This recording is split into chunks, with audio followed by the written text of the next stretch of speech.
ይህንን ዶላር ማስያዝ ይኖርባቸዋል። እንዲሁም የአሜሪካን የ3 ወር ቪዛ ለምትፈልጉ ብዙ ሰዎች እነዚህን 5 ስህተቶች ይሳሳታሉ። ሰላም እንዴት ናችሁ? ኢትዮ ትራቭሎች ነን። ከቪዛ ኢሚግሬሽን፣ ፓስፖርት፣ ዓለም አቀፍና ሀገር ውስጥ በረራዎች ጋር በተገናኘ የተለያዩ መረጃዎችን ወደ እናንተ ይዤላችሁ መጥቻለሁ። ከአሜሪካን 3 ወር ቪዛ ጋር በተገናኘ የተለያዩ መረጃዎችን ወደ እናንተ እናደርሳለን። አብራችሁን ቆዩ። የተለያዩ ጥያቄዎች ካላችሁ፣ ሀሳብ አስተያየት ካላችሁ ኮሜንት ላይ አስቀምጡልኝ። አሜሪካን ኤምባሲ ከ3 ወር ቪዛ ጋር በተገናኘ ምን ወቅታዊ መረጃዎች አሉ፣ ምን አዳዲስ ነገሮች አሉ፣ እሱን በዝርዝር ወደ እናንተ አደርሳለሁ። የ3 ወር ቪዛ ለምታመለክቱ ሰዎች ይሄ ቪዲዮ ለእናንተ ነው። አሁንም የቢ1 ቢ2 በተመለከተ በርካታ ማሻሻያዎች እንዲሁም ደግሞ አብዛኛው ሰው በዚህ ወርም እንግዲህ የአሜሪካን ኤምባሲ እየገባ ቪዛ አፕላይ አድርጎ ቪዛ እየተሰጠው ይገኛል። በዛው ልክ ደግሞ ሪጀክት እየተደረጉ ይገኛሉ። አብዛኛው ሰው ግን በቁጥር በሚታይበት ደረጃ እየተደረገላቸው ይገኛል። ይሄ የሆነው በዋነኝነት የቪዛ ፎርም ሂደቱን በትክክለኛው መንገድ የሚሞሉ ሰዎች ናቸው። ከዚህ በፊት እንደሚታወቀው በርካታ ሰዎች የ2 ዓመት ወይንም ደግሞ የ3 ወር ቪዛን አሜሪካን ደርሰው የመጡ ሰዎች አሉ። እንደ አዲስ ነው አሁንም አፕላይ የሚያደርጉት። እናም እንግዲህ አስፈላጊውን ዶክመንቶችን ካደራጁ በኋላ ወደ አሜሪካን ኤምባሲ ከገቡ እንደ አዲስ ነው ኢንተርቪውም የሚቀመጡት ማለት ነው። ይሄ እንግዲህ የአዲሱ የቪዛ ህግ ነው። በቢ1ም በቢ2ም ይሄ ህግ ይሰራል ማለት ነው። ስለዚህ ከዚህ ጋር በተገናኘ አብዛኛው ሰዎች የሚሳሳቱትን ስህተቶችን እነግራቸዋለሁ። ከዚህ ከፎርም ሂደቱ ጋር በተገናኘ እንዲሁም ደግሞ ከዲኤስ ፎርም ጋር በተገናኘም እያንዳንዱን በዝርዝር እናያለን ማለት ነው። ወደ በኋላ ላይ ደግሞ 3 ቲፖችን እሰጣቸዋለሁ። አሜሪካን ኤምባሲ ስትገቡ ማድረግ ያለባችሁን ነገሮችን ነው በደንብ የምነግራችሁ። ስለዚህ ወደ መረጃው እንሄዳለን። አብራችሁን ቆዩ።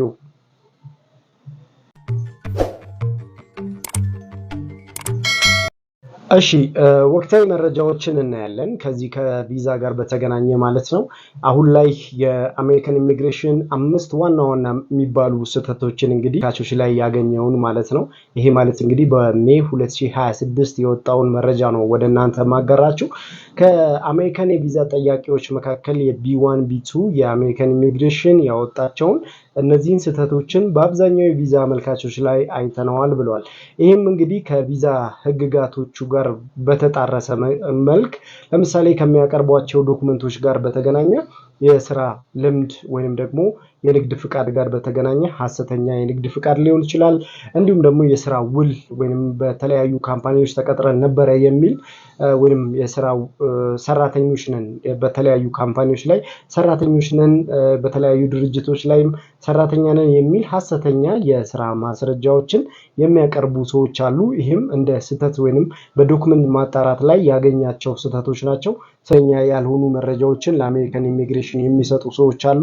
ይህም ደግሞ የቪዛ ሪጀክሽን ያጋጠማቸው በእንደዚህ አይነት ምክንያቶች ናቸው ብሎ ዶክመንቶችን አደራጅቶ ማቅረብ፣ ይህም ደግሞ በሚጣራበት ሰዓት ሐሰተኛ ሆኖ በመገኘቱ ሪጀክት ያጋጠማቸው ሰዎች አሉ። ይህም በአንደኛነት ደረጃ አስቀምጧል። በሁለተኛ ደረጃ ተገናኘ ዲኤስ 160 ፎርም ነው።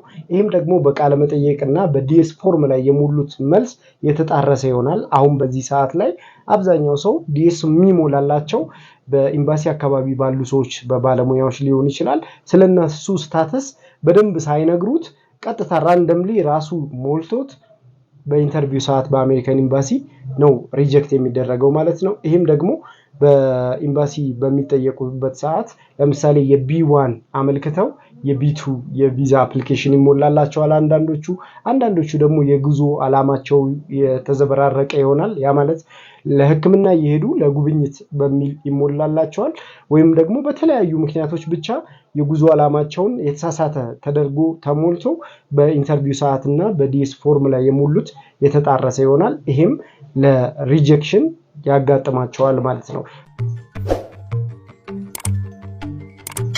በሶስተኛ የባንክ ስቴትመንት ነው። ከባንክ ስቴትመንት ጋር በተገናኘ የአሜሪካን ኤምባሲ ከሁሉም ኢትዮጵያ ውስጥ ካሉ የግልም የመንግስትም ባንኮች ጋር አብሮ ይሰራል። ይሄ ይታወቃል። ሆኖም ግን አሁን ላይ ደግሞ ያው አመልካቾች ሐሰተኛ የሆነ የባንክ ስቴትመንቶችን አሰርተው አካውንታቸው ላይ ምንም አይነት የገንዘብ እንቅስቃሴ ሳይኖር በተለያዩ ምክንያቶች የገንዘብ እንቅስቃሴ እንዳለ አድርገው አሰርተው የሚያመጡ ሰዎች አሉ። ይህም እንደ ማጭበርበር ወይም ደግሞ ስካም ተደርጎ ስለሚታሰብ የአሜሪካን ኢሚግሬሽን እነዚህ ዶክመንቶች ላይ ጥንቃቄ በማድረግ ትክክለኛውን ዶክመንት ሲያጣራ ሐሰተኛ መሆናቸውን አረጋግጦ ሪጀክት ያላቸው ግለሰቦች ናቸው። እንግዲህ ከባንክ ስቴትመንት ጋር በተገናኘ ሌላኛው የጉዞ እቅድ ነው። የጉዞ እቅድ ቅድም ከጠቀስነው ጋር ከዲኤስ ፎርም ላይ ከሚሞላ በ3 ወር ቪዛ ውስጥ ለምን እዚህ አሜሪካን ትቆያላችሁ ነው የምትሄዱት የሚል ጥያቄዎችን ይጠየቃል። በዚህ ሰዓትም ሐሰተኛ የሆኑ ዶክመንቶችን የትራቭል እቅዶችን ያቀርባሉ። ይህም ደግሞ ሪጀክት እንዲደረጉ ያደርጋቸዋል። በኢንተርቪው ሰዓት በሚሰጧቸው መልሶች ሪጀክት እንዲደረጉ ምክንያት ይሆናል። የአሜሪካን ኢሚግሬሽን አሁን ላይ በርካታ ሰዎችን እንግዲህ ቪዛ እየሰጠ ቢሆንም ነገር ግን በሐሰተኛ ሰዎች ትክክለኛውን ዶክመንት እስከሚያመጡ ድረስ ሪጀክት እየተደረጉ ነው የሚገኙት። አንዱ ለራሱ ምክንያት ሊሆን ይችላል። ሁሉንም ዶክመንት አሟልታችሁ ነገር ግን ትክክለኛ ያልሆነ የትራቭል ሂስትሪ ወይም የትራቭል እቅድ ከሌላችሁ ለምን ወደ አሜሪካ እንደምትሄዱ በግልጽ ያስቀመጣችሁት ምክንያት ከሌለ ሪጀክት ለመደረግ ምክንያት ሊሆን ይችላል ማለት ነው። በአምስተኛ ደረጃ ፎርጂድ የሆነ ወይም ሐሰተኛ የሆኑ ዶክመንቶች የጋብቻ ሰርተፊኬት፣ የልጆች ሰርተፊኬት፣ የጋብቻ ሰርተፊኬት፣ የልደት ሰርተፊኬት እንዲሁም የትምህርት ማስረጃ፣ የንግድ ፍቃድ እንዲሁም ከኤምባሲ ጋር በተገናኘ ኢንቪቴሽን ወረቀቶች በተጨማሪም የአኮሞዴሽን ሰርቪስ፣ የንግድ ፍቃድ፣ ባንክ ስቴትመንት ሌሎችም ዶክመንቶች ጋር በተገናኘ እነዚህን ሐሰተኛ ዶክመንቶችን አፕሩቭ አስደርገው ውጭ ጉዳይ ሚኒስትር ሳይሰጣቸው ልክ እንደሰጣቸው አድርገው የሚያቀርቡ ሰዎችን ዶክመንት ማጣራቶችን ሲያደርግ ፎርጂድ የሆኑ ወይም ሐሰተኛ የሆኑ ዶክመንቶችን ያጋልጣል። በዚህ ሰዓትም ሪጀክት ያደርጋል። ኢቭን የአሜሪካን ኤምባሲ ወይም የአሜሪካን ኢሚግሬሽን ድጋሚ የቪዛ አፕላይ እንዳታደርጉ ብላክ ሊስት ውስጥ ይከታቸዋል ማለት ነው። እነዚህ ነገሮች እንግዲህ በዋነኝነት 5 ብዙ ሰዎች የሚሳሳቱበትን ስህተቶች ነው የአሜሪካን ኢሚግሬሽን በዌብሳይቱ ላይ ያወጣው። በቢ1 በቢ2 የቪዛ አፕሊኬሽን በተለያዩ ምክንያቶች ወደ አሜሪካ መሄድ የምትፈልጉ ሰዎች ትክክለኛውን ዶክመንታችሁን ብቻ በመያዝ ፎርሙን በመሙላት ማግኘት ትችላላችሁ የአሜሪካን ኤምባሲ አገልግሎት ማለት ነው። ግን ማወቅ ያለባችሁ እነዚህን 3 ቲፖችን ደግሞ እሰጣችኋለሁ። በዋነኝነት እንግዲህ እነዚህን ዶክመንቶቻችሁን ካሟላችሁ በኋላ አሁን ያለውን የሜይ 2026 ወቅታዊ መረጃ የአሜሪካን ኤምባሲ የሰጣቸውን እሱን ደግሞ ወደ እናንተ አጋራለሁ። አንደኛው የቪዛ ባን የተደረጉ ሀገራት መካከል እንግዲህ ኢትዮጵያ ከዚህ የቪዛ ባን ውስጥ ወጣለች። ሂደቱ ላይ የምታስይዙት ወይንም ደግሞ ለአሜሪካን ኢሚግሬሽን የምታስይዙት ገንዘብ አለ። ያ በዶላር ነው። ስለዚህ ከፍተኛው አሁን ባለው ሁኔታ ማለት ነው ከ5000 እስከ $15000 ድረስ ነው። ይሄ ማለት እንግዲህ አስቡት ከዚህ በፊት ከ$1000 እስከ $15000 ነበር። አሁን ከፍ አድርገውት ከ$5000 መነሻው ማለት ነው እስከ $15000 ድረስ ከፍ አድርገውታል ማለት ነው። ለዚህም ደግሞ በራሳቸው ዌብሳይት በኩል እንድታስቀምጡላቸው ይፈልጋሉ። በተጨማሪም ደግሞ ይሄ ዶላር ወደ ኢትዮጵያ ስትመለሱ አሜሪካን ቆይታችሁ 3 ወርም ቆያችሁ ወይንም ደግሞ ኤክስቴንድ አድርጋችሁ 6 ወርም ቆያችሁ ወደ ኢትዮጵያ ብቻ ስትመለሱ ይሄ ዶላር ይመለስላችኋል ማለት ነው። ወይም በዶላር ስለምታስይዙ ይሄ ዶላር ይመለስላችኋል ማለት ነው። በሁለተኛ ደረጃ የማህበራዊ ሚዲያ አጠቃቀማችሁ ጋር በተገናኘ ስለ አሜሪካን ያላችሁ እይታ እንዲሁም ደግሞ ከአሜሪካን ጋር በተገናኘ ወይንም የአሜሪካን ወዳጅ ሀገራቶችን እንዴት ነው የምትመለከቱት? ለምሳሌ እስራኤልን ሊሆን ይችላል ወይንም ደግሞ ሌሎች ሀገራት ስለ አሜሪካን ያላችሁን እይታ እያንዳንዱ ሶሻል ሚዲያችሁን ይበረብራሉ። ለምሳሌ ፌስቡክ፣ ቲክቶክ፣ ዩቲዩብን እነዚህን የመሳሰሉትን በዲኤስ 160 ፎርም ላይ ያሉ አሁንም ግዴታ ነው አልቀረም። ስለዚህ የምትጠቀሙ ሰዎች ትጠቀማላችሁ። ስለዚህ ሶሻል ሚዲያችሁ ሊንክ መስጠት ይኖርባቸዋል ማለት ነው። ዩዘር ኔማችሁን ማቅረብ ይጠበቅባቸዋል። አይ አንጠቀሙ ካላችሁ ከሌላችሁ ኦብቪየስሊ ምንም ችግር የለውም ይቀበሏቸዋል ነው። በሶስተኛ ደረጃ የዓለም ዋንጫ ጋር በተገናኘ አፕላይ ማድረግ የሚፈልጉ ሰዎች ጋር በተገናኘ አሁንም የዶክመንት ሂደቱን ሙሉ በሙሉ ማለት ነው በአሜሪካን ኢሚግሬሽን በኩል ይህንን የፕሮሰስ ወይንም ደግሞ እነዚህን ዶክመንቶቻቸውን ማጣራት ይጀምራሉ ወይንም ይህንን ጀምረዋል። ከዓለም ዋንጫው ጋር በሰሞኑን እንግዲህ የዓለም ዋንጫ ጋር በተገናኘ በርካታ የቪዛ አፕላይ የሚያደርጉ ሰዎች አሉ። ከዛ ጋር በተገናኘ አሁን ሰመር ስለሆነ በኢትዮጵያ ወደ ክረምት እየተጠጋን ስለሆነ በርካታ ሰዎችም ወደ አሜሪካን አፕላይ ማድረግ ይጀምራሉ። ስለዚህ ተከታታይ የሆኑ መረጃዎችን እሰጣችኋለሁ። ጥብቅ ነው፣ በጣም ታይት ነው ቪዛ የማግኘት እድል።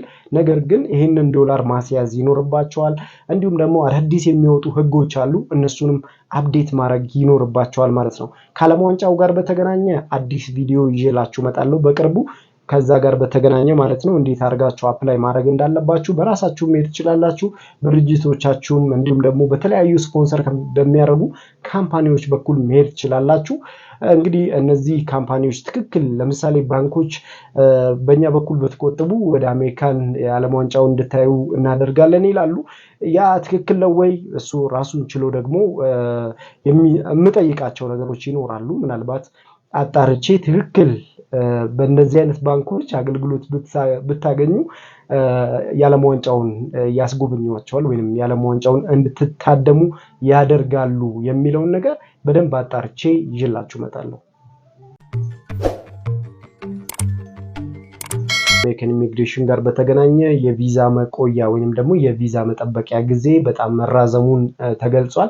ይህም የሆነበት ምክንያት እንግዲህ በርካታ የቪዛ እገዳዎች የተጣሉባቸው ሀገራት ወደ ተለያዩ ሀገራት እየሄዱ አፕላይ ስለሚያደርጉ ይህም የቪዛ መጨናነቅ ወይንም ደግሞ የቪዛ መስጠት ሂደቱን በጣም አጨናንቆታል። ለምሳሌ በምስራቅ አፍሪካ እንኳን ብናይ የኤርትራ ዝግ ነው ኤምባሲ፣ በኤርትራ የአሜሪካን ኤምባሲ አይሰራም። ሱዳንም ዝግ ነው እንደዚሁ። እንዲሁም ደግሞ ደቡብ ሱዳንም የአሜሪካን ኤምባሲ አይሰራም፣ ሶማሌላንድም አይሰራም። እነዚህ ሀገራቶች ላይ ያሉት ኤምባሲዎች ሙሉ በሙሉ ስለማይሰሩ ዜጎች በሙሉ ወደ ኬንያ እና ኢትዮጵያ ነው የሚመጡት። በተጨማሪም ኡጋንዳ ይሄዳሉ። እነዚህ ሀገራቶች ላይ ያሉ ህዝቦች ኢትዮጵያን ጨምሮ በአካባቢው ያሉ ሀገራት ዜጎች ወደ እነዚህ ክፍት የሆኑባቸው ሀገራት እንደ ኬንያ፣ ኢትዮጵያ እና ኡጋንዳ ኤምባሲዎች ላይ ነው ይህንን አገልግሎት የሚያገኙት። ስለዚህ በምስራቅ አፍሪካን እንኳን ታይት የሆነ ወይንም የቪዛ የመስጫው ጊዜ በጣም ረጅም ይሆናል። በአንጻሩ ግን ኢትዮጵያ ውስጥ በጣም አሪፍ ነው። ብዙ ሰዎችም ከ15 ቀን እስከ 45 ቀን ባለው ውስጥ የቪዛቸው አፕሩቭ ተደርጎላቸው እየተሰጣቸው ይገኛል ማለት ነው። ይህም እንግዲህ በአሜሪካን ኤምባሲ ወቅታዊ መረጃዎች ጋር በተገናኘ የቪዛ ሂደት ወይም ቪዛ የመስጫው ጊዜ እንደተራዘመ የአሜሪካን ኢሚግሬሽን ገልጿል። በቢ1 ቢ2 ጋር በተገናኘ የቪዛ አመልካቾች 3 ወር ሙሉ ቪዛ አፕላይ አድርጋችሁ ነገር ግን በኢንተርቪው ሰዓት 3 ወር ሙሉ አትጠይቁ። ምክንያቱም 3 ሰው አሜሪካን ሀገር ላይ ሄዶ 3 ወር እንደሚቆይ ከገለጸላቸው ያ ማለት አሜሪካን ሀገር ላይ ገብተው ይቀራሉ የሚል ቲንኪንግ ስለሚፈጥርባቸው ይህንን እንዳታደርጉ። 3 ወር ቪዛ ቢፈቀደላችሁም ነገር ግን 2 ወር ወይንም ደግሞ 45 ቀን ብላችሁ ቀኖችን ቀንሳችሁ ከ3 ወር እንድትነግሯቸው ነው የዛሬ ቲፓችን ማለት ነው። ስለዚህ የቪዛ ሂደቱን በዋነኝነት 3 ወር ቪዛ ስለተፈቀደላችሁ 3 ወር ነው የምፈልገው ብላችሁ አፕላይ ማድረግ የለባችሁ ማለት ነው። ስለዚህ ቀኑን ትንሽ ዝቅ አድርጋችሁ እንድትነግሯቸው በኢንተርቪው ሰዓት፣ ይሄም ቪዛ የማግኘታችሁን እድል ከፍ ያደርገው። አሜሪካን ኢሚግሬሽን በቢ1 ቢ2 የቪዛ አፕሊኬሽን ጋር በተገናኘ እነዚህን ወቅታዊ መረጃዎችን ወደ እናንተ አደረስን። ሰብስክራይብ በማድረግ ቤተሰብ ሁኑ። ሀሳብ፣ አስተያየት፣ ጥያቄ ካላችሁ ኮሜንት ላይ አስቀምጡልን። አብሬያችሁ የቆየሁት አሜን ነበርኩ። ከቪዛ እና ከኤምባሲ ጋር በተገናኘ የተለያዩ መረጃዎችን ወደ እናንተ እናደርሳለን። ሰብስክራይብ በማድረግ ቤተሰብ ሁኑ። ሀሳብ፣ አስተያየት፣ ጥያቄ ካላችሁ ኮሜንት ላይ አድርሱልን። ለሌሎች ሼር አድርጉልን። ላይክ በማድረግ ደግሞ አበረታቱን። አብራችሁን ስለነበራችሁ እናመሰግናለን። መልካሙን ሁሉ በያላችሁበት ተመኘን። ፒስ